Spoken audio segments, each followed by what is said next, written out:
કેન્દ્રીય ગૃહમંત્રી અમિત શાહે જમ્મુ અને કાશ્મીરની સુરક્ષા પરિસ્થિતિની સમીક્ષા માટે નવી દિલ્હીમાં ઉચ્ચ સ્તરીય બેઠકની અધ્યક્ષતા કરી। આ બેઠકમાં જમ્મુ અને કાશ્મીરના લેફ્ટનન્ટ ગવર્નર મનોજ સિંહા, સેનાના વરિષ્ઠ અધિકારીઓ, અર્ધસૈનિક દળો, ગુપ્તચર એજન્સીઓ અને ગૃહ મંત્રાલયના વરિષ્ઠ અધિકારીઓ હાજર રહ્યા હતા। બેઠક દરમિયાન ગૃહમંત્રી શાહે પ્રધાનમંત્રી નરેન્દ્ર મોદીના નેતૃત્વ હેઠળ આતંકવાદ વિરુદ્ધ શૂન્ય સહનશીલતા નીતિ માટે સરકારની પ્રતિબદ્ધતાને પુનરાવર્તિત કરી। તેમણે જણાવ્યું કે સરકારનું લક્ષ્ય જલ્દીથી જમ્મુ અને કાશ્મીરને આતંક મુક્ત બનાવવાનું છે।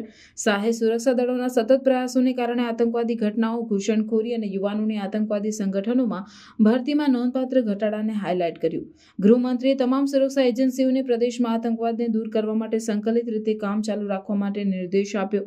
તેમણે મિશન મોડમાં એરિયા ડોમિનેશન પ્લાન અને ઝીરો ટેરર પ્લાનના અમલ પર ભાર મૂક્યો। શાહે તાજેતરના વિધાનસભા અને લોકસભા ચૂંટણીમાં જમ્મુ અને કાશ્મીરના લોકોની અભૂતપૂર્વ ભાગીદારીની પણ પ્રશંસા કરી, જે તેમણે કહ્યું કે લોકશાહીમાં તેમનો વિશ્વાસ દર્શાવે છે।